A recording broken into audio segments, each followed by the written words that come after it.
The bustling port of Virginia came to a screeching halt today. They shut down operations this afternoon in anticipation of a pending strike.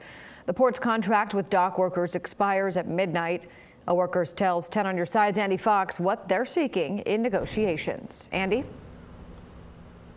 Yeah, Lena, the two big things. They want higher wages and they want protection from automation that takes jobs away from members of the ILA. Now, I drove my car down here to where you can see those containers down there, along with the cranes. And I'm telling you, it's a ghost town here. There is no one here. You see no one. Everyone waiting for what might happen tonight at midnight. Down at the Virginia International Gateway Port, we found international longshoremen like Roderick Riddick, ILA member, confident of a strike. Do you think that at 12 midnight, you guys are going to go on strike? Or do you think there's going to be some 11th hour miracle? Right now, what we're told, at 12 o'clock, we're going to strike. That's what we're told right now. Riddick, one of tens of thousands of ILA members at over 30 ports impacted by a strike. Well, hopefully that, I'm thinking that it'll be good for us so we can get our benefits and everything straight. That's our more important thing that we're trying to get. Riddick concerned about wages. And our wages.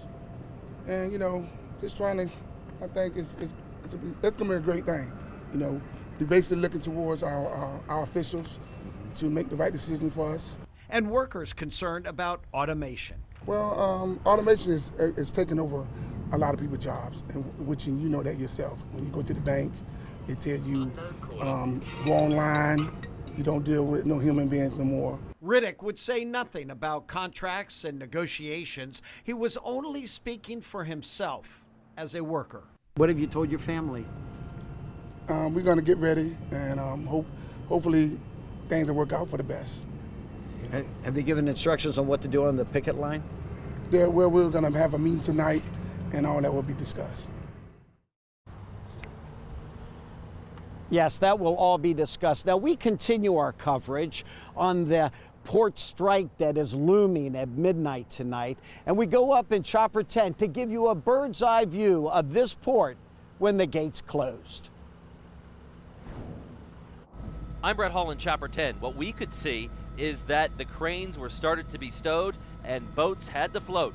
They had to leave as maritime operations ceased. The Port of Virginia, a 24-hour operation, now grinding to a halt. What we saw around noon today is far from business as usual.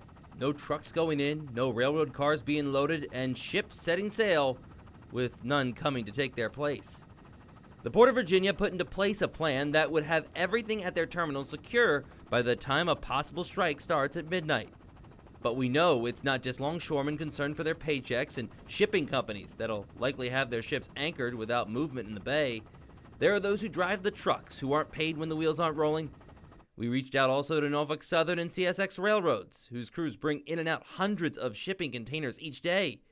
At this point, neither said they'd be furloughing workers, but Old Dominion University economist Vimvad Agarwal says expect things to change the longer the strike is. Anytime there is a strike, is going to impact a group of population to start with. That's going to expand. Then it's going to expand. Then it's going to expand. No paychecks means families making harder choices when it comes to spending money on entertainment like concerts, casinos, and theme parks. At this point, President Joe Biden has said he doesn't plan to use his power to stop the strike. Now, when the strike is over, the Port of Virginia also says they're going to have to do a methodical reopening. It all can't just go on like you turn your car key. This is that large of an operation. Of course, we'll be covering it. In Chopper 10 with pilot Scott Abbott. Brett Hall, 10 on your side. North Carolina